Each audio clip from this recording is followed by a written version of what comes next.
What's going on, guys? Welcome to another episode of Bro History. It's Henry Zamota and my good friend Danny Abdeljabbar. What's up, brother? How are you? Chilling. How man. are you, buddy? How are you? I'm chilling, man, as per usual. How about yourself? I'm doing pretty well. I can't complain about the day. Just got back from Chicago. Just got back from Chicago. I am the godfather of my nephew, so I was there for the baptism. Cool. He got his water.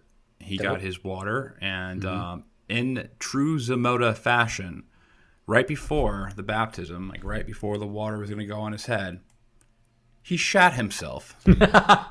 It was on tape too. It's very funny. That's just funny. like he's like, "Name of the Father, you are blessed with God." And then the priest even started laughing. That was the original sin leaving his body, I guess, right? Yeah, a good one. But what's up your with sister you? that? Yeah. What's up with you? Nothing, man. I'm pretty pumped. There's something that I'm pretty interested coming out this weekend, and some of you who are fans of the show might know that I follow the #Free Britney movement. We're talking about Britney Spears here for those of you who are totally unaware. Netflix is making a show about this whole Free Britney saga and what's going on with Britney. So I recommend everybody watch it so that we can all know exactly what the fuck I'm talking about when I bring this shit up. But the long and short of it, for those of you who are totally out of the loop, Britney Spears, for pretty much ever, has been under what's called a conservatorship that her father runs, which basically means, for all legal intents and purposes, she can't do anything. They claim that she has dementia. I tend to disagree because she's put out several albums and has been able to, do shows on residency in Las Vegas and all this other stuff. So seems like something kind of difficult for someone with dementia to do. But don't take my word for it. You can watch the film and make your own decisions. But personally, I'm #Free Britney or Team Britney. So, yeah. They say that she has dementia? That's what the conservatorship says. Huh? But I don't think they have any good That proof doesn't of that. sound right. Isn't she younger than 40 still?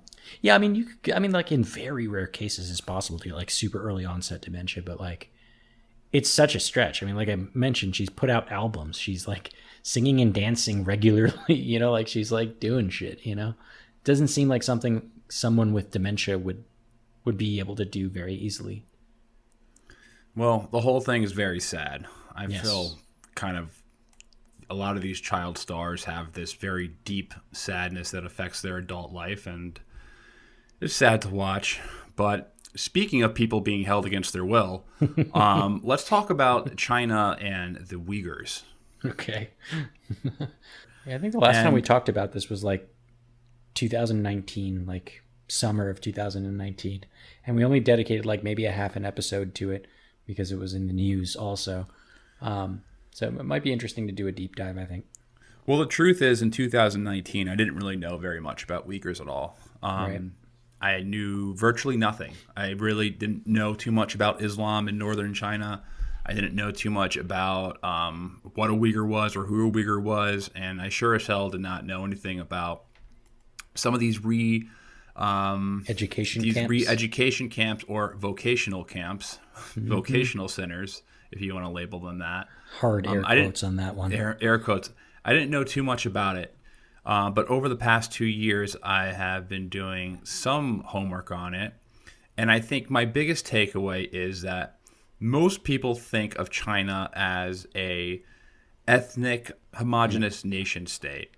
They're under the impression that China is one stable, unitary country. But that would be inaccurate. Right. There are 56 official nationalities of China. 55 of which are minorities, by the way, according to them. Well, the Han Chinese. It's like Han and 55 others. For most of its long history, China has been divided into warring regions, with a strong unitary state being the exception rather than the rule. Mm-hmm. The matter of fact, China's disunity made it very easy prey for European colonists in the 19th century. So it's really no wonder that China is obsessed with distributing the culture values of the CCP across the country. Their goal is to make this just super nation state that is able to control the monopoly of violence over a billion people, with a country the size, virtually around the size of America in square mileage. I think it might be a little bit smaller. I don't know, actually. Do you know the answer to that? What's bigger, America, China, mainland America? With Alaska, I America don't. is definitely bigger. But I'll Google it. But regardless, it's no wonder that China has this obsession with, enforcing and promulgating these culture values. I got an answer Now, for you, by the way. what is that? China's got a land area of 9.3 million square kilometers, or 3.6 square miles, which is 2.2% larger than the U.S., which has a land area of 9.1 square kilometers, or 3.5 square miles. But that's only contiguous U.S. I think if we added in Alaska, there might be a closer tie, but it's damn close. Well, whatever it is, they're virtually the same size. Yep. And one of the major issues they have distributing their culture is that there are hundreds of millions of ethnic minorities distributed across the PRC. Right. Some with culture values that are diametrically opposed to Beijing. And about 1,500 miles into the Chinese mainland in northern China, you have an ethnic, northwest China, you have an ethnic group called the Uyghurs. So the Uyghurs are a Turkic Altaic speaking ethnic group. Mm-hmm. Almost all of them are Muslims, and they are the majority of the population of the Tarim Basin, a region that came under Chinese rule after the Qing conquest of 1759. Today, that region falls under the control of the PRC. So they call it the Xinjiang Uyghur Autonomous Region. And a lot of these names and places are going to be really hard even for me to pronounce, to be honest. Also, the Uyghurs are recognized, technically speaking, by China as a regional minority within a multicultural nation. And they also reject the idea of them being an indigenous group. What makes the Uyghurs a problem for China is that they managed to develop a very unique nationalistic historiography within the bounds of the centralized Chinese state. And because of their national identity, they live under the strictest security regime in all of China and arguably the world. Definitely. Really. Yeah. Mm-hmm. So I think it's important to understand the history of Islam in China. Kingdoms have risen and fallen in China's Xinjiang region for about 2,000 years. For example, in the early 20th century, archaeologists found the remnants of Muslim communities built upon Tang Dynasty ruins, built upon Tibetan villages, built upon Han forts, built upon Indian Buddhist monasteries, and then all with Roman art even being found. So I guess that is really just to solidify the fact that this was a highly transient area of the world. Yeah. Is what you would call a borderland. A marchland. Where a bunch of marchland. So the Silk Road, it connected two of the world's most influential religions, Islam and Buddhism. And the two religions, they would clash with each other. So the Buddhists dominated the region up until the Tang Dynasty, and Islam became the dominant religion after the Mongol invasion.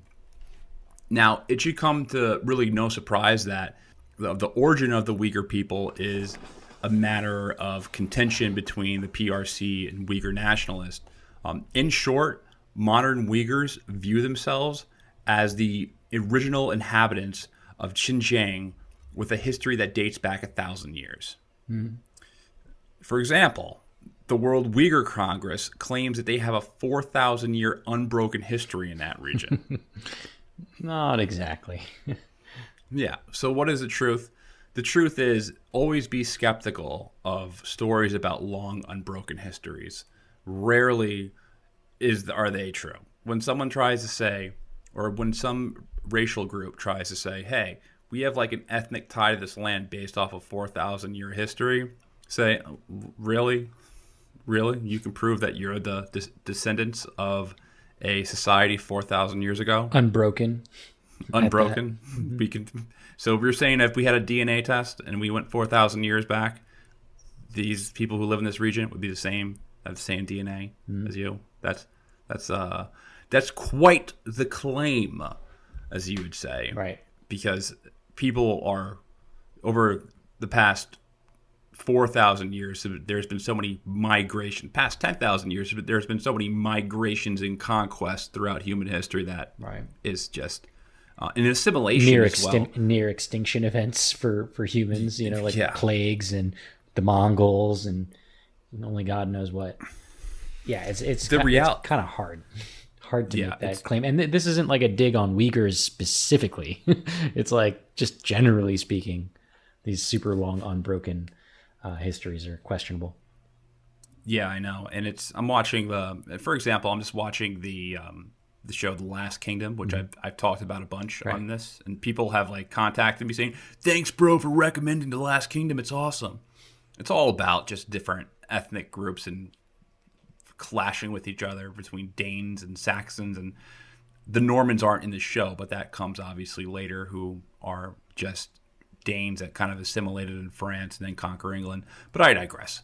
The reality is, in the early 20th century, in the Qing province in Xinjiang, the region that is today known as Xinjiang's Uyghur Autonomous Region, no one considered themselves to be Uyghur. Right, and I got a quote from an American author and like scholar on Eastern civilizations. His name is Owen Lattimore, and it's in his book "Return to China's Northern Frontier." This was written back in '73, but I think it's still poignant. He wrote, "As a matter of fact, there was for centuries no, quote, national name for them. People identified themselves with the oases they came from, like Kashgar or Turfan."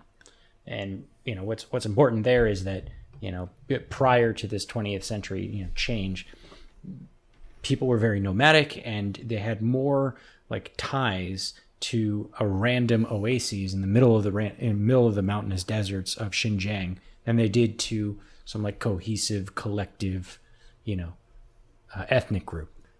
So let me bring this back. In the 1920s and the 1930s, the Turkic-speaking Muslim culture elites in that area, they revived the name of the ancient Uyghur in order to give themselves a claim of legitimacy to that area. So the Uyghur Khaganate was an empire in the 8th and the 9th centuries. So they adopted that name to just give them more legitimacy in that area.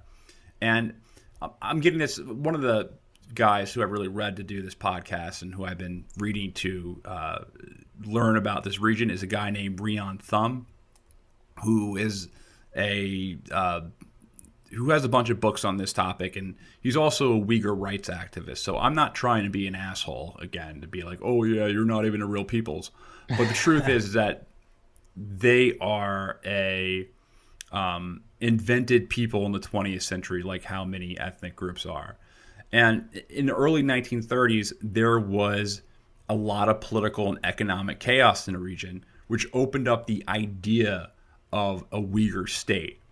And this led to the creation of the East Turkestan Republic that only lasted a few years before it was actually conquered by a Soviet-backed Chinese warlord named Chiang Kai-shek. Chiang Kai. But under Chiang Kai, he had let the Uyghurs kind of go about their business.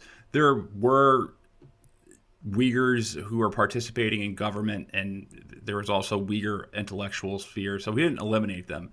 Don't get me wrong, Chiang Kai is a bastard throughout history. He did Soviet-style purges and killing, so don't think that he was just some tolerant guy.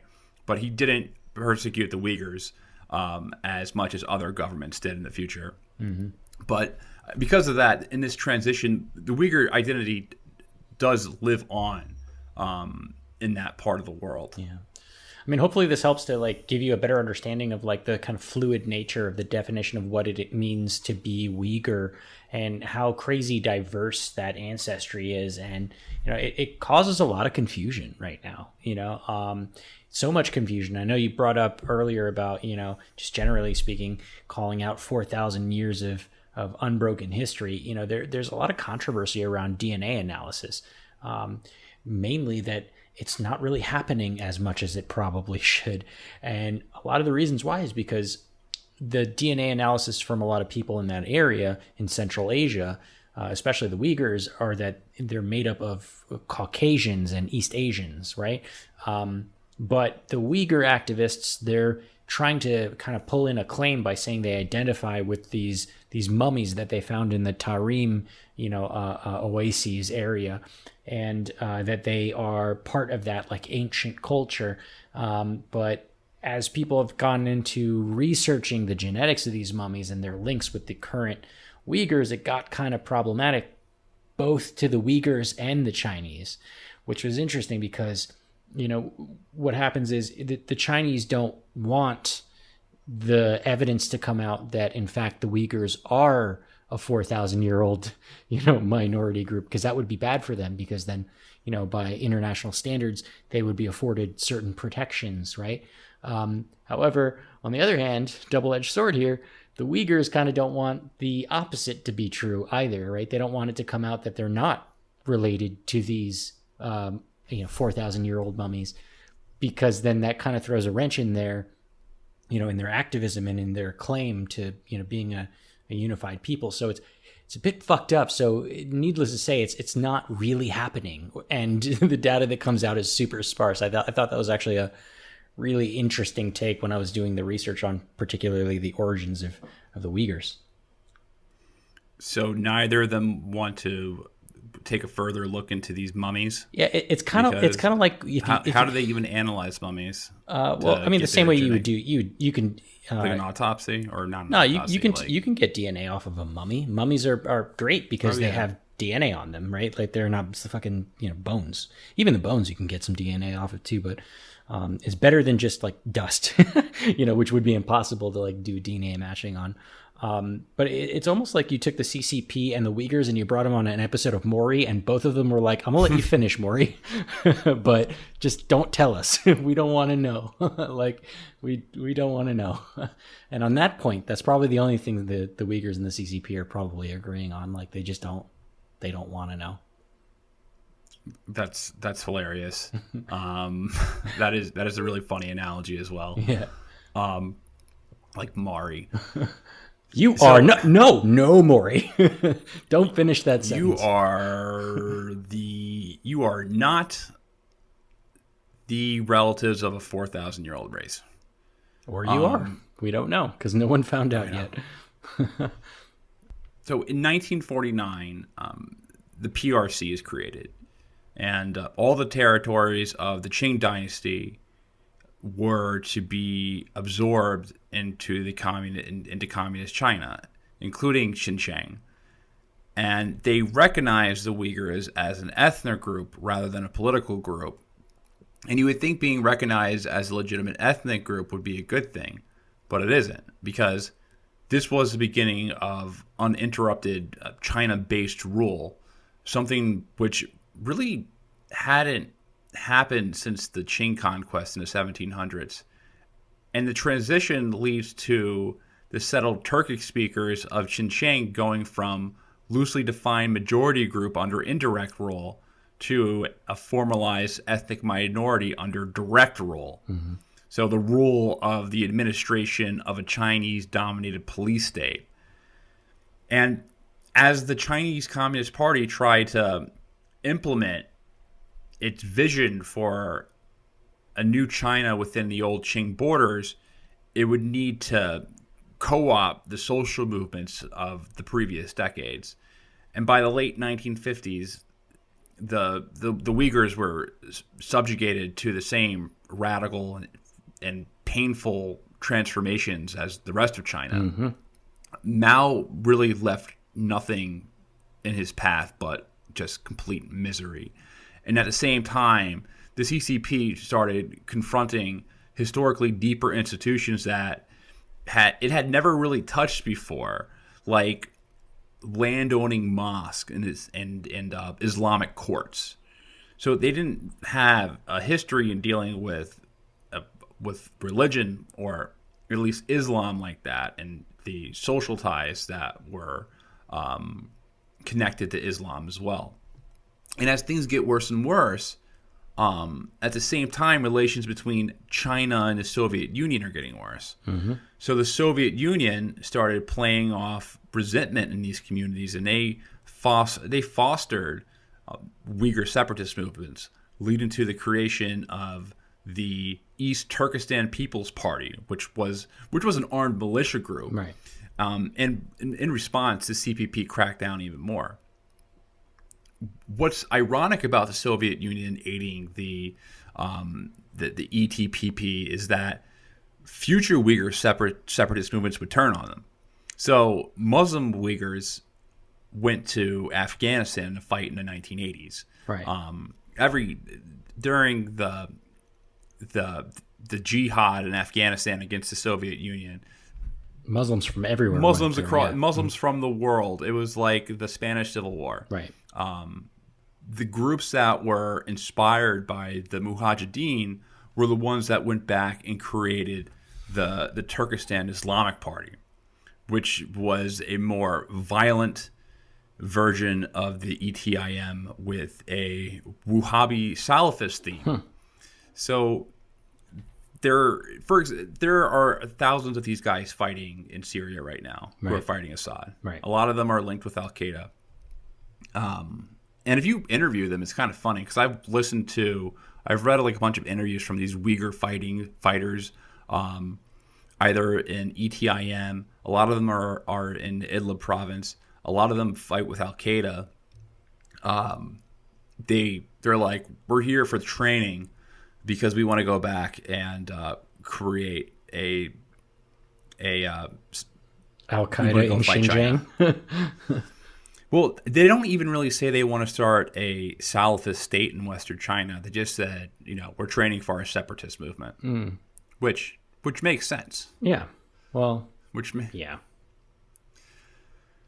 So, to some degree, there is some speculation, though I don't know and I can't prove it. But some people speculate there's cooperation between U.S. intelligence and Uyghur separatist movements. There was a CIA. I can totally believe that. Yeah. I kind of believe it as well. However, I'm letting other people decide believe what they want.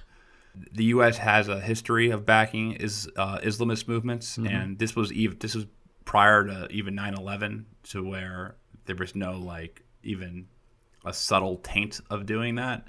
And there was a CIA agent who actually said that the policy of guiding the evolution of Islam and of helping them against their adversaries worked marvelously well in Afghanistan against the Russians. The same doctrines can still be used to destabilize what remains of Russian power, and especially to counter the Chinese influence in Central Asia. That was by Graham Fuller said that in 1999. It's a disgusting idea. In a statement about the CIA's Islamic strategy. But this group is more violent, and they're responsible for a string of terrorist attacks throughout the 2000s. So the first big one that we talk about on August 4th, 2008, the ETIM, so the Eastern Turkestan Islamic movement now, they murdered 16 police officers in the city of Kashgar. And then this was around the time of the Beijing Olympics. So the day before the Beijing Olympics, there was an attempted suicide bombing on China Southern Airlines. Because I'm honestly was oblivious to this stuff, obviously, in 2008. Right. So I can't be like, hey, yeah, I can't go back and be like, hey, do you remember during the suicide? I had to, find this out a decade later. But apparently, this was there was a security concern during the Olympics, and a lot of commissions and athletes were like, hey, you better have your shit together before we bring athletes here. Yeah. Nothing better happen. So fortunately, that suicide bombing was Prevented. It was prevented. But a year later, the summer of 2009, there's a really, really big riot in the capital city of Urumqi. I'm not sure if I'm pronouncing that right. Urumqi, I think is what it's called. This is the capital of the province of Xinjiang. And it is... So basically what happened is that this giant riot breaks out and within the surrounding villages as well. And it wasn't even a rebellion against the authority of the CPP. It was just a good old-fashioned, full-fledged race riot. Because it was sparked by I don't know the full story, but some Uyghurs were blamed for raping a woman, and they were murdered without having a trial. Didn't we have months of protesting and rioting as a result of something that happened to George Floyd? Well, yeah, it's a fair point, but I don't actually even know the full story of what happened. The point is, though, during this riot, there were extremist elements that were able to subvert the movement, and they killed a bunch of Han Chinese. They killed 200. They murdered 200 people during these riots. Nuts. It's nuts. Then the following month, the ETIM, there was a car killing. So there was they killed 5 people in Tiananmen Square by running them over. And then the following year in February, there was this really terrible organized knife attack at a train station. They killed 30 people. Kind of hard to believe that you can kill 30 people in one go with a knife attack. Well, it's an organized knife. There's a bunch of people with knives and they're stabbing random people. Still, that's fucking terrifying. It is terrifying. It's one thing to blow up a bomb. It's another thing to have a couple of dudes with knives just going around stabbing people. That's nuts. Well, when you think about it, it's probably, if it's organized and if you have dozens of people with knives and they're, their intention is just to get up close and personal and they have no problem, slicing and gutting people up, then you think that it probably would be more effective than just a bomb that goes off and, depends on people who's near the bomb and the blast radius and things that may be out of their control. Mm-hmm. That's what makes it so heinous, though, right? It's much easier to place a bomb and pull the trigger elsewhere, or even just set it on a timer and go away, and not really have a second thought about, the human beings that lose their lives about it. But it's another thing entirely to get up close and personal and just straight up take someone's life with a knife. It's heinous. It's kind of a sick thing to think, but I always, whenever I'm walking around New York City, I always have it in my head. I'm like, hey, it would just be so easy to commit mass violence in a subway, in a crowded subway, in an organized. You'd be able to get away with it. There's no way you'd be detected.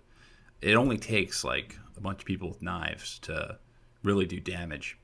Well, don't give anyone any ideas, but I'm not trying to give anyone ideas. I'm just saying, no, I mean, the reality is that if a group wants to be violent, mm-hmm. and if they're committed to violence, they're going to do it. They're able to do it. Right. And this is probably true of knives, every major guns, bombs. Yeah. This is true of every major city. Car, whether it's a hammer, it could be anything. Yeah. It is kind of scary to think about that. But there are more terrorist attacks throughout in China over the next years. There's another really big attack in May of 2014 in Urumqi. And then there's a really big one in September of 2014 that kills about 50 people. And then that following month, there's another coordinated knife attack at a coal mine that killed 50 people. It's even more, yeah. So there's a violent fringe separatist movement. Now, we're not saying that Uyghurs are all Islamic extremists. I'm just saying there is a element. Mm-hmm. There is a fringe separatist group that was committing these types of violent acts. Now, independence from China, it may not necessarily sound good to every single Uyghur.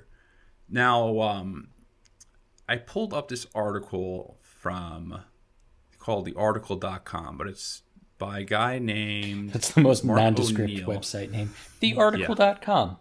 That's where I got it. I pulled up this article from thearticle.com, but it was a really good article about the economic situation. So Xinjiang is critical to the economic future of China. It covers 1.6 million square kilometers, 1/6 of the national territory. It holds the country's largest natural gas reserves, almost half of its coal and 1/5 of its oil. It has more than 130 kinds of mineral deposits, with those of mica and beryllium. In 2019, it produced 5 million tons of cotton, 84.9% of the national total. TLDR, they have a fuck ton of natural resources, like a lot, and the Chinese government has invested a whole lot of money in building up infrastructure around those natural resources, including creating production facilities and the different extraction methods that are needed for those particular raw materials. And as a result, they've built up a bunch of cities around these industries. I think the key point there was that there was 9. They built 10 cities and they control 9 of them. And by they, I mean Han Chinese that make up about 90% of those cities and in those areas. So lots and lots of stuff there. Lots and lots of stuff. So that's obviously like the scratching the surface, like war for oil kind of, the first thing you think of is like, well, that's why they're mean to the Uyghurs, because they want all the natural resources. And that's kind of true. There's more to it, but I think that's at least one part of it. But I think another part of this is something that Henry is very, very passionate about, and that is a land bridge. You might have picked up on from the quote that Henry just read, the fact that the Belt and Road Initiative, which is China's basically Silk Road 2.0, where they're trying to build a land road from China through Central Asia and onwards towards Europe and other places as well, because it's frankly cheaper and more effective than shipping stuff all the way around all of the continents, and also having to deal with the volatility around key shipping lanes like the Straits of Hormuz, as an example, or the Red Sea, right? So I got a quote for you. Mine is a bit shorter though. This one comes from Rebecca Warren from In Real Clear Defense, and she wrote on this particular topic of the land bridge. But fortunately for China, Xinjiang has 2 qualities that make it an ideal candidate for developmental investment. It's rich in oil, gas, and coal, and it's geographically adjacent to Central Asia. I'll pause there for a second. That's the important part. The fact that it's in the northwest of China, and it's bordering, I think, 8 separate countries in Central Asia, including some major players like Russia, India, Kazakhstan has its largest border. So all these people are like very close there, and it happens to be a land port, if you will. Continuing on, that same geographical position that gives China concern that it might seek independence also makes it the perfect hub for Chinese exports via this Belt and Road Initiative.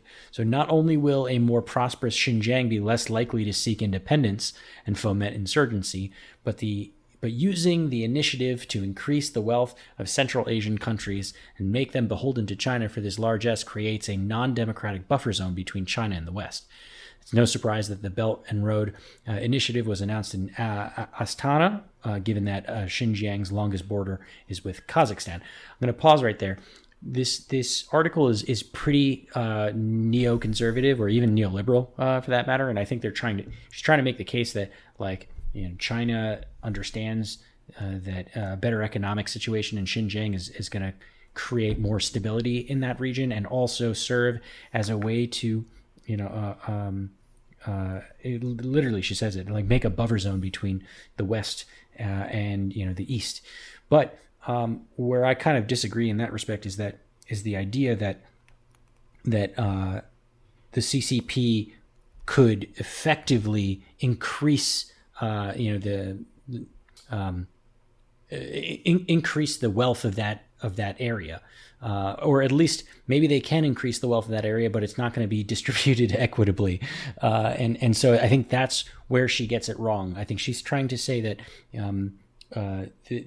that all this extra wealth that would come through this land bridge is going to make them more, capitulative to the CCP. But in fact, it's not going around, evenly. It's not helping the local people. And so therefore, rather than putting down insurgency, it's actually probably going to increase insurgency.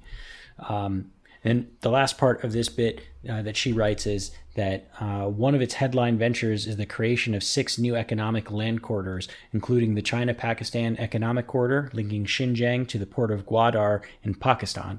And this direct trade route is expected to bring economic and national security dividends to Xinjiang by making it the province into a trading hub. Again, this is taking the assumption that by creating these highly, and I won't disagree, it's probably going to be very, very lucrative economically, but where that money goes and how that affects the people that live in that region is, in my opinion, up for debate.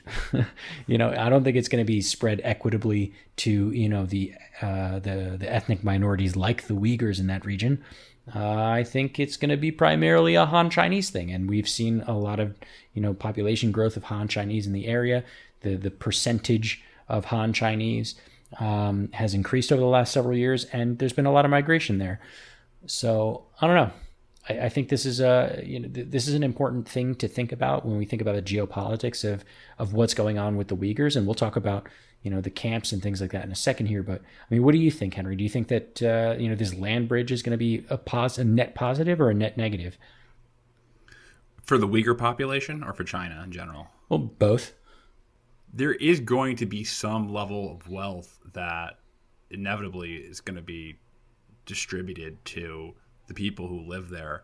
The problem is that there seems to be massive amounts of ethnic nepotism that goes on there.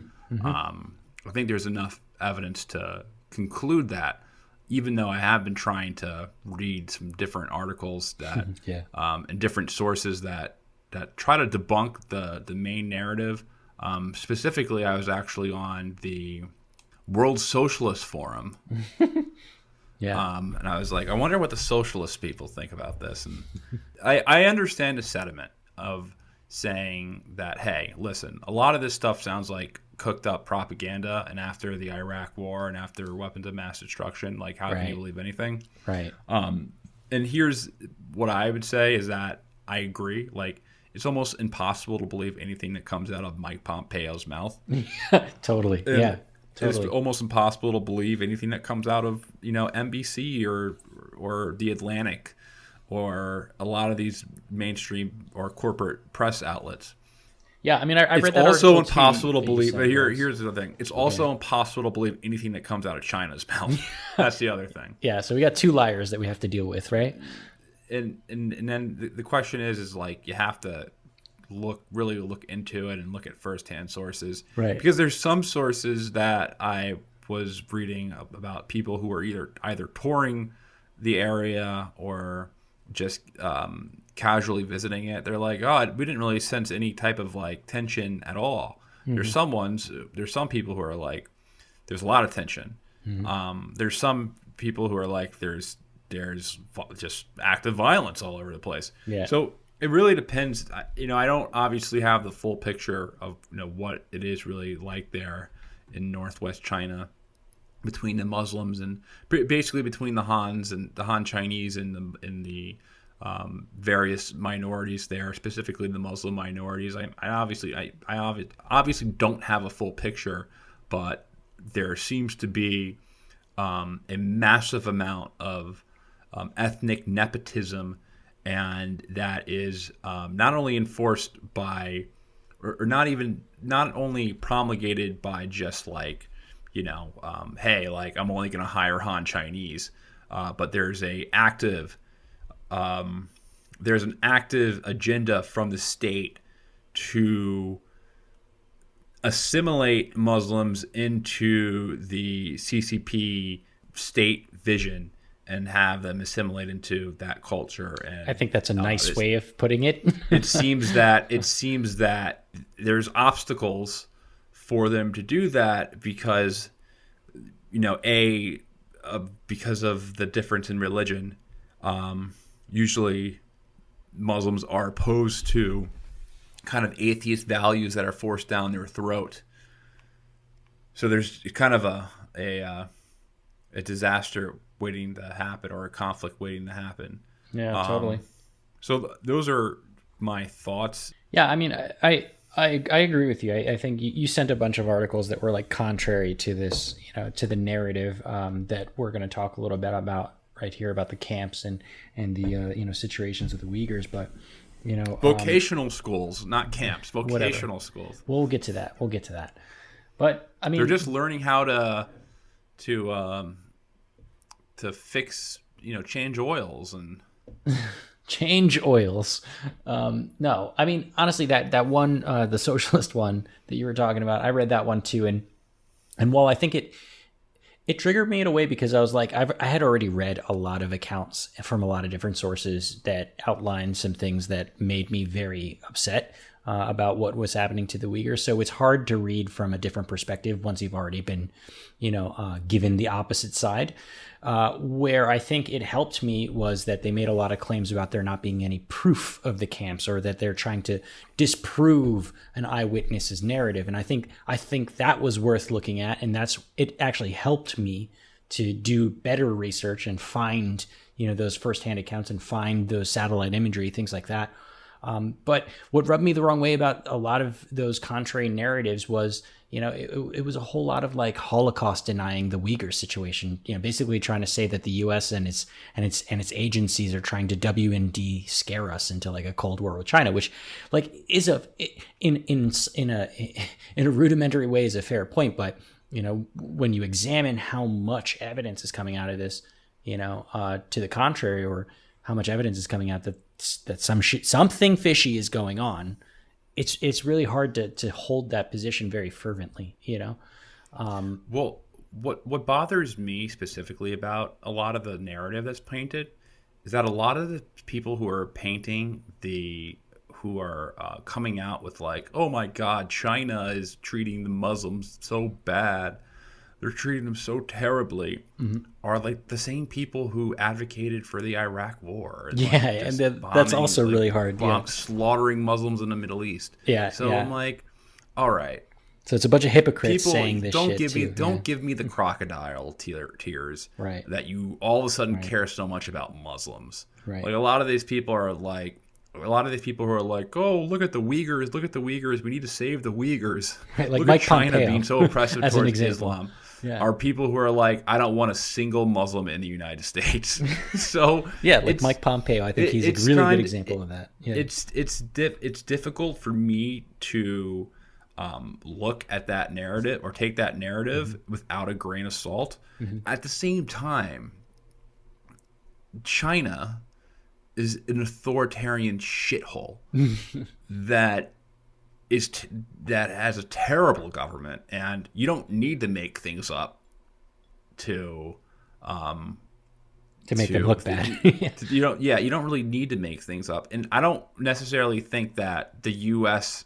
the pretext of Uyghurs suffering in these re-education camps / concentration camps / vocational camps is not really needed for the U.S. to have a hawkish policy on it. Right. On China. It's like icing on the cake, or a cherry on top, if anything. There's plenty the trade of other policies things to talk alone. about. Yeah. The trade policies alone are going to lead to that. I mean, you could still kind of saber rattle over trade deficits and currency manipulation or IP theft or the coronavirus. Even like you can even pick other ethnic groups or other groups like Taiwan or Tibet, if you wanted to pick a persecuted or Hong Kong. Yeah. So it doesn't. my perspective is that I think China is doing this. I think they are making these camps, and they're forcibly coercing people into these camps, using these vocational camps that have like barbed wire fences, right? Yeah, let's get into I'm that. reading Actually. that right. I'm reading that correctly, right? When I'm Yeah. reading these articles, they're actual barbed wire fences. Yeah, let's talk prevent let's people talk from about that. leaving. Yeah, let's talk about that, because I think that the specifics really matter here. So here's some specific stats, right? I don't think we brought this up in the beginning. There's 11 million Uyghurs in China, and maybe about 1 to 2 million that are outside of China. So their diaspora is about maybe 12 to 14 million, right? There's a significant communities of Uyghurs that exist outside of China in that immediate Central Asian region, places like Kazakhstan, Kyrgyzstan, Uzbekistan, etc. But also small communities in Canada, Germany, Belgium, the United States, places like that. So they're kind of everywhere. But the reason why I bring up the number of Uyghurs that there are is because the number of Uyghurs that are alleged to have been put into these camps, no matter what kind of camp you want to call them, it is just a staggering number. So by some accounts, up to 10%, or like 1.5 million Uyghurs interned into these places. And that by itself is a giant number. That's a big, like, imagine if 1% of the 10% of the United States, 33 million people were just, just locked up in an internment camp against their will. Oh wait, for-profit prisons. Sorry, I had to. Okay, here's some stuff. So I kept asking myself, is there proof of this? Right? I was looking at the counter narratives. And I'm thinking, and they're all saying there's no proof. So I'm like, let me try and find proof. Like, is this real? So this guy Timothy Gross, he's one of the China scholars that are involved in the efforts. He reported in the Atlantic. And there's a red flag. Well, the Atlantic.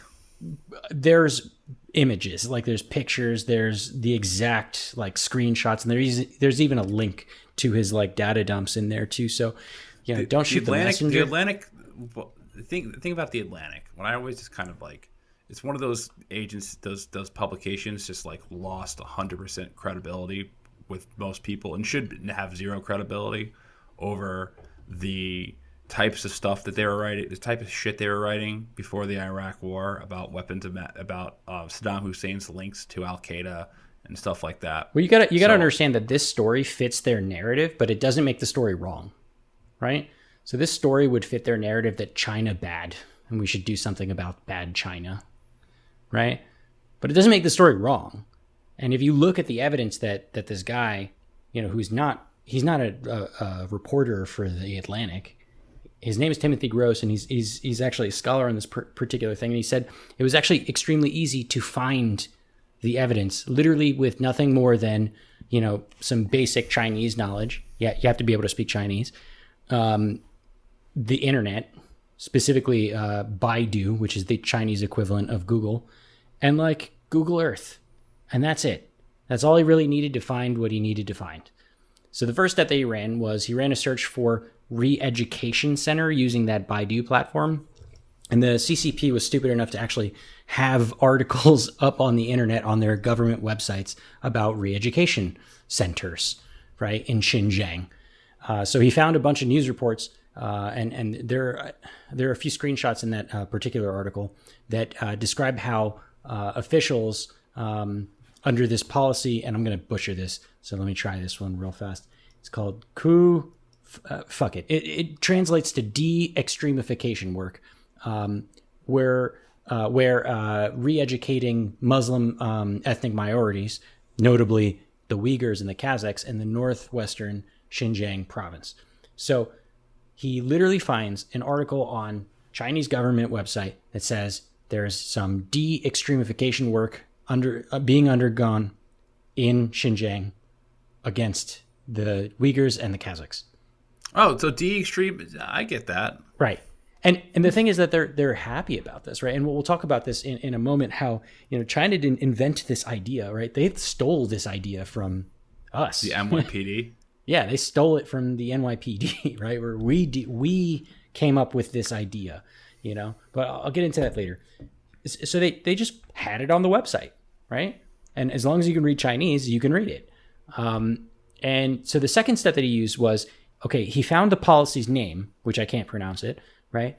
And he searched that policy's name in Baidu, right? Which goes to another government website. And the third step was to see what those websites said about these centers and, quote, activities and locations. And he said that he found, this is actually a picture in the article too. I don't read Chinese, so I'm going to take him on his word that what the text says what he says it means. But there's a picture that he found on this government website where some officials are cutting, like they're doing like a ribbon cutting ceremony at a recently built facility in Xinjiang for this re-education. And in the text on the banner behind them, it reads, they have officials standing, oh, excuse me, hold on. The gate, they're standing in front of this gate, and the gate sign clearly in Chinese and in Uyghur says, quote, re-education center. Right? So they exist, right? There are such places as re-education center. The Chinese government admits to it. You can find it on the internet. There are pictures. You can even use Google Maps and find specifically where they are, and you can look down on them. And there's plenty of them. There's so many of them that this guy found. And another point is that another place to look for whether or not these camps exist was to look at these construction bids and tender notices that the Chinese government officials were posting online, because they were looking for companies to come and build those camps for them, right? So they put a bunch of construction bids online for construction companies to bid on to build these camps. So they left themselves a paper trail saying, yes, we're building all of these camps. We need somebody to come and get it. And a lot of those bids, and you pointed this out a moment ago, the specifics, like the specs for these compounds, included super high walls, watchtowers, barbed wires, surveillance systems, facilities for armed police forces, and other security features. So here's another thing that you just find on the internet. The Chinese government put on their government websites, a request for proposal, an RFP, for bids on facilities for re-education that include fucking barbed wire in them. What kind of re-education center needs barbed wire? Here's another way to look at it.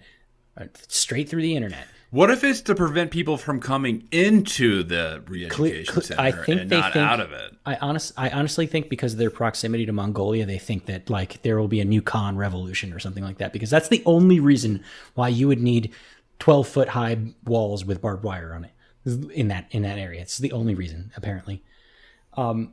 Here's another one, and this one was like I didn't find as much information on this one, but apparently there was some like on the government's career pages for these re-education centers, let's call them, the notices for like some of these, quote, camp administrator positions had really, and I'm quoting here, suspiciously low educational requirements, such as middle school education. So if these camps are actually vocational schools, like the government says they are, why the fuck are they recruiting people with a minimum middle school education? You would think that they would be recruiting people with like maybe a college education, high school at least, right? Well, I think the justification is that they're re-educating people who potentially would become extremists. And extremism is most likely to foster within the poor class. So they're specifically targeting people in poverty with little education, because they know that they would be more likely to become extremists in the future. Yeah, but that's not what I'm saying. That's not what I said. All right, whatever. Yeah, you're not following that, I think. It's not that they're looking to put poor people in these re-education camps. It's that the people that they're hiring to re-educate them Oh, okay. are I'm sorry. fucking I middle misheard school you. education people. And I'm not trying to be like, I'm sorry, if you listen to the show and you only have a middle school education, like, I mean no disrespect to you. But my point that I'm trying to get at here is if you're trying to run a school, you're probably going to look for people who have more education. Probably. Right? So if the barbed wire didn't get you, and the signs of buildings in front of buildings on ribbon cutting ceremonies where it says re-education center, and if the fucking the job descriptions didn't get it, then another way that you can do is he plugged in all of the information that he found before into Google Earth, and he's literally finding satellite images of these exact complexes, and you can see the fucking walls and the barbed wire, and it looks like a prison. Like, there's no other way to describe it. I don't know, maybe I'm a noob at interpreting top-down satellite imagery, but Geographical spacing, huh? I mean, like, maybe I'm no good at it, but my noob perspective looks at it and like, yeah, checks out. Looks like a fucking prison. That's what it looks like. And this is all to say that this is a completely different news source here. Last year, Al Jazeera they dropped a pretty big article on these leaked documents that came directly from the Chinese government that basically also corroborate this, right? So, we've got the one way of looking at it where we try and find stuff on the internet, right? Because the Chinese are pretty good at silencing and censoring, but they're not, they missed a few steps. Let's just put it that way. So we see evidence there. And then we see evidence in the form of leaked documents, and you can take them as you will. Some people don't trust leaked documents because of the nature of how they were obtained. But these leaked documents that Al Jazeera wrote an article on are pretty damning. So it outlines that 1 million Uyghurs were detained in these vocational centers. That's 10% of their population. It said that they were trying to, quote, stamp out hardline groups and give people, quote, new skills. That they were using computers and AI to get predictive terrorist lists. I'm going to say that again. They're using AI, artificial intelligence, to try and figure out who is a terrorist. That's Minority Report type shit, to basically say you are guilty before you've committed a crime. And then among the list of the names that appear on there, the majority of them are Uyghurs, and some of them are students, and even some of them are party officials. So they're targeting people that they said were, quote, high risk there. This one also kind of backed up some of the claims about the facilities. So watchtowers, double locked doors, video surveillance everywhere in these buildings. It also brought up the scoring systems. China's great with their social credit systems, but they built specific ones around these re-education camps that basically grades detainees on how well they speak Mandarin Chinese, how well they memorize ideology, how well they adhere to strict rules like when they can bathe, when they can use the bathroom, and so on and so forth. One document actually said that the purpose of the surveillance was to prevent problems before they happen. And these are all leaked documents from the CCP, like outlining and justifying what it is that they're doing. It doesn't sound like a re-education center, more like it sounds like a fucking brainwashing camp. It's funny because I think I also read somewhere, I don't know if you can confirm this or if you read the same thing, that they need to have like a Mao painting in their house, or they need to have celebrate Mao. I don't know. That is par for the course. That's probably that's the easiest of all the things that they needed. So the Intercept just came out with the Intercept is releasing a bunch of pieces on the Chinese surveillance system. Right. So I guess they got their hands on a police database that is just talking about like the day-to-day activity of monitoring people who they suspect to be potential terrorists in the future. Mm-hmm. And I have the article up right now. It's called Revealed Massive Chinese Police Database. And it says, it's all bulleted up. So it's actually kind of an easy to read thing, even though it's massive. Because there's a lot of shenanigans going on there, obviously. So the Urumqi police database reveals how Chinese authorities collect millions of text messages, phone contacts, and call records, as well as e-commerce and banking records from Muslim minorities in Xinjiang. Invasive surveillance techniques watch for signs of religious enthusiasm, which are generally equated with extremism. Evidence that biometric data collected under the Physicals for All Health program feeds into the police surveillance system. Police use community informants to collect massive amounts of information on Uyghurs in Urumqi. Applying for asylum abroad can result in being classified as a terrorist as part of an initiative to prevent the backflow of foreign ideas, which is interesting because there is a lot of movement when you think about the diaspora that the Uyghurs have outside of the country. They're in Russia. They're also in America. They're all over the world. So just applying for a asylum is that you're going to be suspected as a terrorist. But hey, there were about 5,000. I'm not justifying this. I'm just I'm trying contextualizing. I'm trying to think how, like, a member of the CCP right now, like, so it makes sense. I'm trying to think like a CCP member.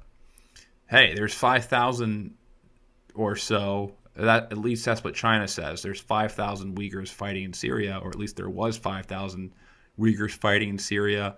And Bashar al-Assad's government, they also said that too. So there's, they both could be conflating that number, but their concern is that a lot of these people are going out there to train in Idlib. There is a presence. There's definitely Uyghur fighters in Idlib, and they're definitely training down there. They've been involved in key battles. So, hey, look how Turkey treats the Kurds. Is it really that different? Like, are the Chinese treating the Uyghurs worse than how Turkey treats the Kurds? I think so. You think so? There's more stuff. There's more damning shit on there, but it's hard. It's a hard comparison to make, but I think so. It is a hard comparison. I guess. Well, Turkey has the same type of policies where they don't necessarily go after every single Kurd. They go after people who they think would be Kurdish nationalist. Like, there's a lot of Kurdish businessmen who are like pro Erdogan, and there's a Kurdish class that is, they're like, yeah, we want to belong to Turkey. We don't want to have any part of like some nationalist movement, Kurdistan or anything like that. Yeah. But it seems like there's kind of a blanket discrimination thrown on Muslims in China, as they're all extremist terrorist. They already have like 10 points taken off their social credit score. Yeah, just by Muslim. virtue of having that faith. I mean, that's tough. I mean, and as a result, on that point, granted, they said one thing: China treats its Han population like this. I mean, they don't treat it like this, but just think about as bad as how China treats the Hans, like the majority population, like the surveillance that they go under. Like, what do you expect a minority group? How a minority group would be treated? Well, I'd agree with that, because China has that social credit score. But where do you think they beta tested the idea with the Uyghurs, with these minority groups? They roll this out into these provinces first, figure out how it works, and then they roll it out to the masses. And as a result, we see a lot of technology that gets put into how do we suppress people. One of them was put out that they force people to download an app onto their phone that's basically spyware, They call it an anti-terrorism sword, and they use it so frequently that the CCP themselves was worried that it was going to alienate the population there. But basically, they did this on purpose because they wanted to see and track how well their policies and their re-education were working to drive down mosque attendance. Yes. So they justify this app and this tracking thing because they want to say, all right, well, how well did we fuck up Islam in this area? There's also some biometric data collection. So they'll make people stand in front of like these cameras and stuff like that so they can get really good scans of you so that they can use those scans in, their mass surveillance state technology to, use like facial recognition to see who you are, where you are, what you're doing, and automatically take points away from you just for, having a beard or something stupid. Also, I think, it's part of the course to say that they're monitoring text messages, phone calls, they're looking at banking records, all that stuff. And that's, kind of, the U.S. did that shit to us too. So, like all things considered, but like it's par for the course, but they're using this technology to help further this. And I think it gets pretty heinous when you start thinking about the actual program that people were going through in these camps, right? And, this is also pulling from the leaked documents that Al Jazeera put out about a year ago. But one of the parts of the curriculation is this ideological education. And so they believe that there's this transformation through education in the Chinese belief. So it's kind of Maoist in a way. It's reminiscent of that like thought reform campaign of the Cultural Revolution, in my opinion. And I think this indoctrination it's a lot of manner education, right? So it's like how it's trying to dictate how often you get a haircut and how often you change your clothes or how often you bathe, right? It's all the seemingly very mundane shit that in my opinion, I don't know. I'm not like a culture studies person for China, but like, are those things relevant? Are those things super relevant specifically to Chinese belief systems? I don't know. I think it's just oppressive in general. And, the extreme detail to which, they regiment these prisoners' lives is nuts. One of the detainees, what is her name? Gul Bakar Jailova, had mentioned that, they had to ask for permission to go to the bathroom, which, I guess doesn't seem that crazy, but in the context of like, these are adult human beings, it's like you have to ask to go to the bathroom for real. Only 10 minutes were allotted every hour for any type of breaks like those. And, they're tested on, I mentioned this before, on their Chinese ability, like can they speak Mandarin well, their ideology. And people who did well were awarded with family visits and early, quote, graduation, and people who didn't were sent to more strict management areas and longer detention times. And the craziest part about this all is, according to these reports, students who went for, quote, vocational skills improvements only ended up doing the vocational training a year after learning ideology, law, and Mandarin. So you're saying they didn't learn how to do like their actual trade until they went through like their first like freshman course of like, okay, now we're going to learn Mandarin. Now we're going to learn about the great Mao Zedong. Right. Now, that kind of shit. Right. And these people are being held against their will. And that's the kind of important part, like they're not allowed to leave. Yeah. You only get to leave if you do well. Right. And you only get to actually learn something useful other than like fucking when to fucking take a shit. Yeah. Like it takes for many people a year. It gets darker than this though. This came out on the BBC like yesterday. I'm glad I found this before this episode. This article admittedly upset me deeply because if even half of these firsthand accounts are true, it is fucked up.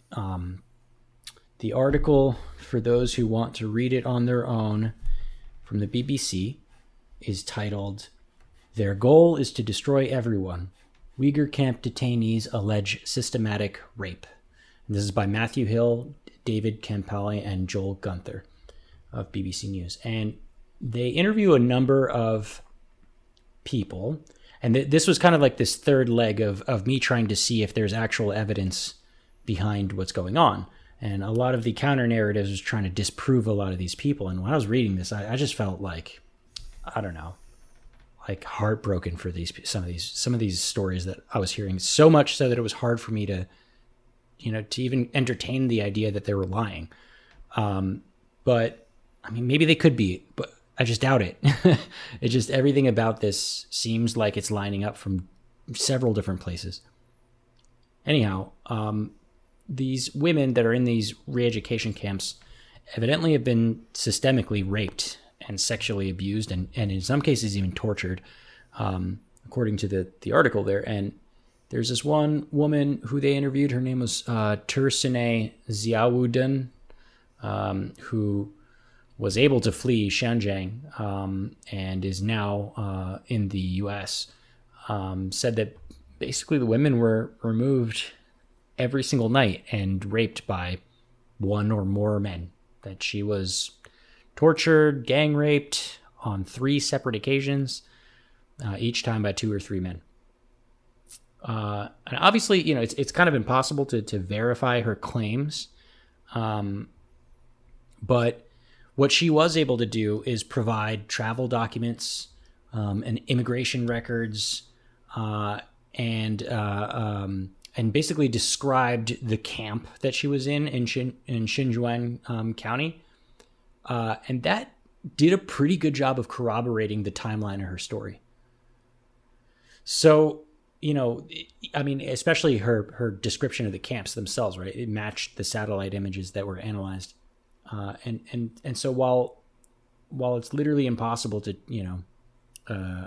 say if she was lying or not, at least she had some papers, right? She had some paper trail. And she also mentioned that, unfortunately, actually, I forget if this was the same person or not. Let me just check real fast. Well, I'm not certain, but there was one line in there that stuck out at me where the Chinese prison guards were forcing other Uyghur women to help them do their bidding. So they would have the Uyghur women get the other women that were to be raped, bring them to an area of the camp that was without cameras, tie them up to a post, remove their clothing, and then wait outside while the person got raped. So it was even like dirtier than rape when you are now a forced accessory of rape on top of being raped occasionally. It was really hard to read this article, to be honest. Yeah. Another inmate had quoted, she said, "Yes, rape has become a culture. It's a gang rape, and the Chinese police not only rape them, but also electrocute them. They're subject to horrific torture. So they're also being just randomly tortured." I don't know what to say about this, man. Like, it's hard to read shit like that.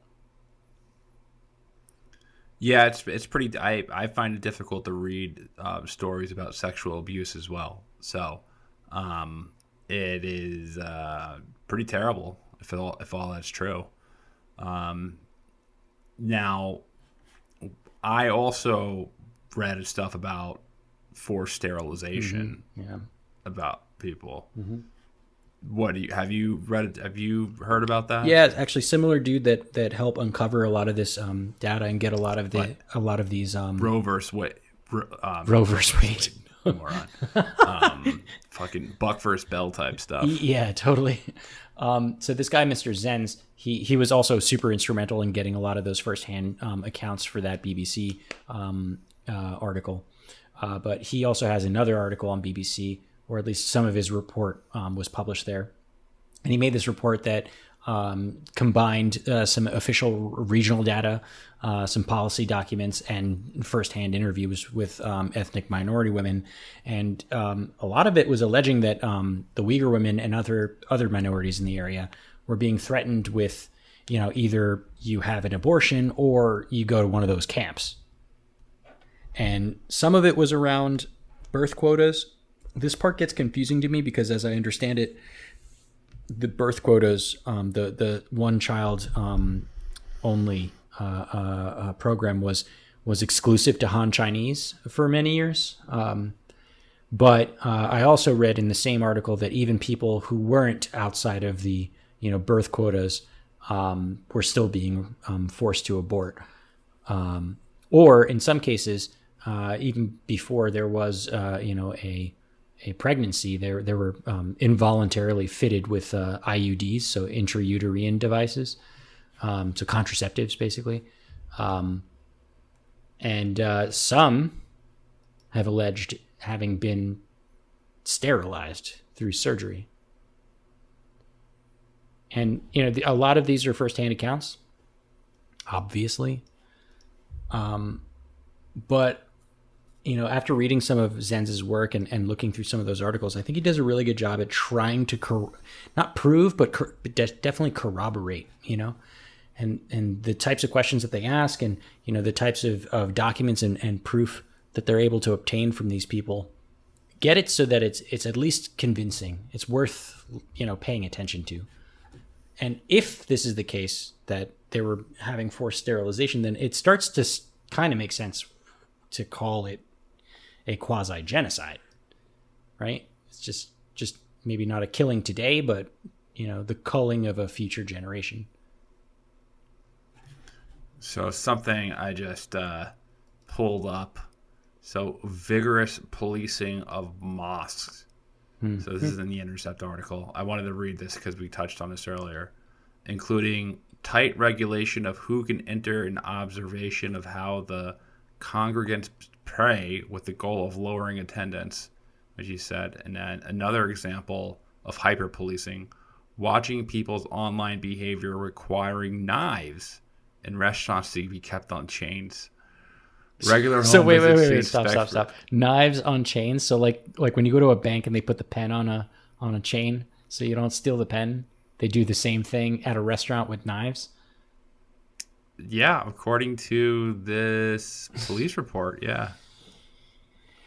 Wow. Regular home visits to inspect for religious items like prayer mats and books.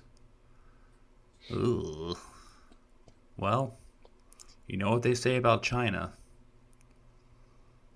It's not free. I mean, look.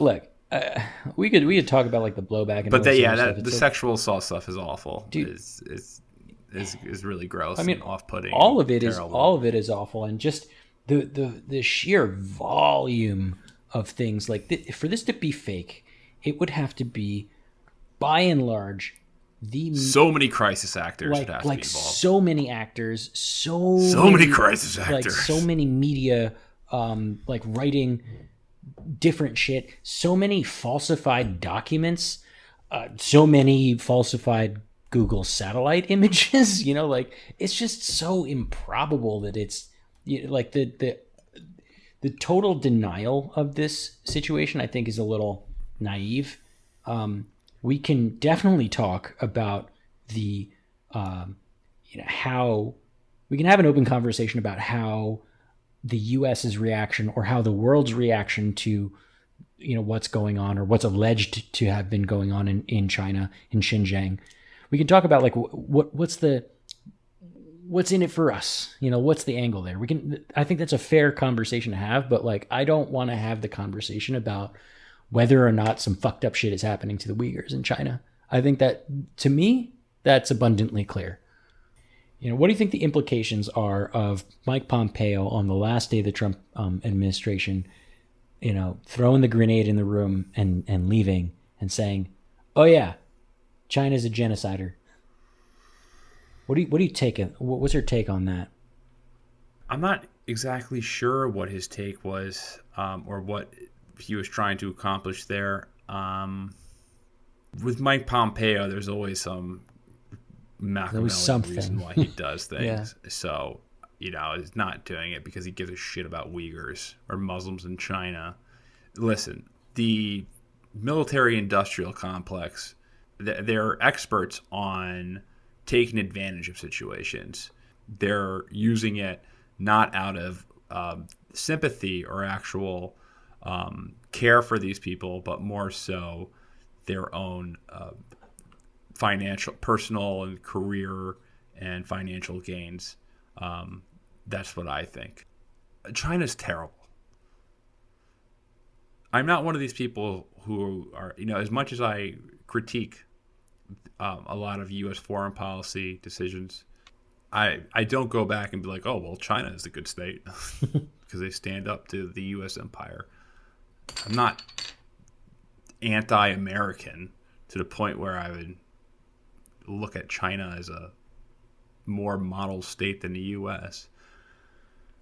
I just think that there are actors that are using this massive mistreatment for their own agenda. And that's what I take from Mike Pompeo calling this a genocide before his last day in office. Because Mike Pompeo is going to get a job after this. Well, that's what I want to know. Where is his job? What Mike Pompeo is going to get a job working for some think tank, most likely. Or maybe he'll work for Raytheon. Maybe he'll work for Lockheed Martin. Maybe he'll have some nice job. Maybe he'll run for president in 2024. That's not going to happen. Which was the second article that came up when I Googled Mike Pompeo new job just now.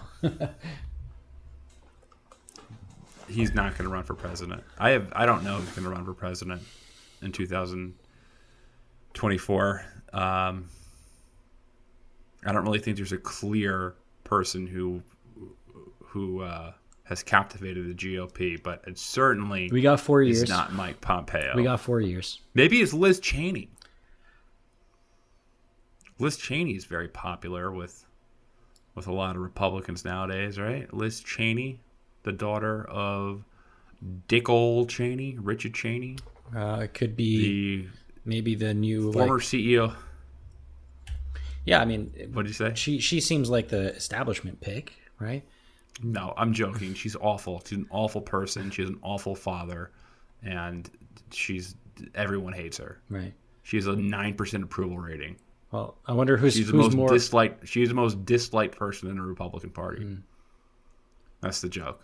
The opposite side of it. The opposite side of it would be maybe like Lauren Boebert, the QAnon one. Is she an actual QAnon one? Yeah. I don't know. The media just claims this stuff. I don't really believe it whenever they say someone's QAnon. I don't even really know what QAnon is to this day.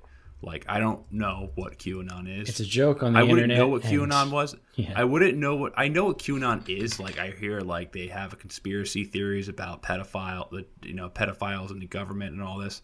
I wouldn't know what QAnon was unless CNN didn't report on it. I would have no fucking idea what the QAnon was unless CNN reported on it 24/7. Because you're not because now that Trump's gone, they need to just go, well, QAnon. They're overstating QAnon's mind warping abilities and their threat.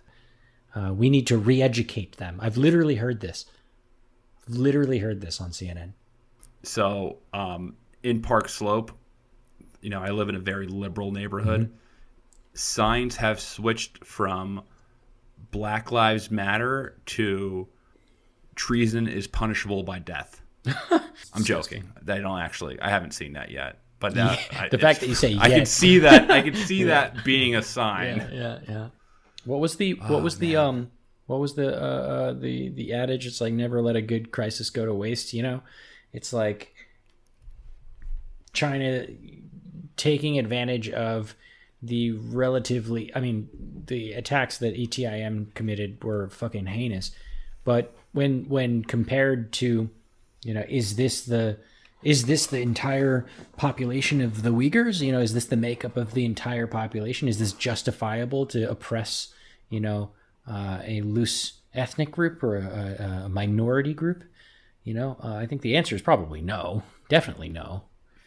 And I think a lot of that shit kind of circles around. It's like I consider myself fairly liberal, but when I hear people saying that we should deprogram people, or in your case, pretty frequently saying that, treason is, punishable by death, like, it's like, dude, shut up. Like, you can't use this crisis or these issues as a means to just throw away morality or throw away like consistency. You know what I mean? It's not a good route, man. Slippery slope. Just to go back to China, I think what China is doing is that they are mechanizing the apparatus to assimilate people into a nation state, but they're doing it with a very blunt object in front of the entire world. Right. I mean, I'd argue that there is no correct way to force people into an ideology. Like, your ideology just has to be like legitimately better in order for people, and people have to come free willing. But I'd agree with you in saying that if there was a correct way to force people into your ideology, it's certainly not whatever it is that they're doing. I guess you could make the argument that public schools are literally re-education camps. Just regular education camps.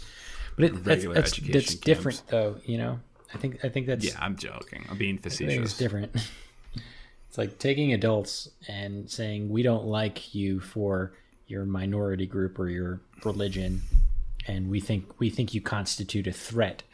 So we're going to take you, adult, without your consent, and force you into a place where you can't leave, and we're going to make you say the pledge of the Chinese allegiance, and we're going to make you speak Chinese because this is China, and we're going to make you hang up a picture of Mao because why the fuck not? Why the fuck not? All right, we are over an hour and 40 minutes on this episode, so I say we wrap things up. Maybe have a little post-show conversation afterwards. Yeah, sounds good. On the Patreon. All right, thank you guys for listening to another episode of Bro History. We really appreciate all the reviews that have been coming in. It really does make our day when you guys take a moment to rate and review the podcast. Again, it is the number one way to help grow this show. So if you're on an Apple device, if you're listening on Apple Podcast, make sure that you rate and review the podcast. Give us a 5-star, and hey boys, good job. Keep on doing it.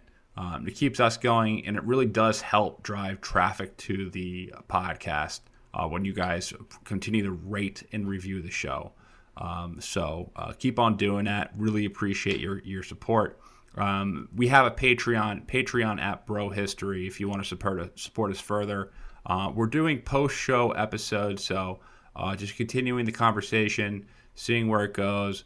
So if you want more content, you can get an RSS feed and have it delivered right to your podcast device. So you could join us on Patreon for as low as $1 a month. And then you also get access to our Slack account where we all shoot the shit and just converse. It's kind of like our Bro History public square. So you can support us that way. Links will be in the show notes. And Danny, anything to add before we leave? I made a mistake earlier on in the beginning of the show, and the #Free Britney documentary is airing on Hulu, not Netflix. So, oh, how dare you! Check that out on Friday. Something as important as that. Yeah. All right, everyone. Be safe, be well, and we will see you next week. Peace. Peace.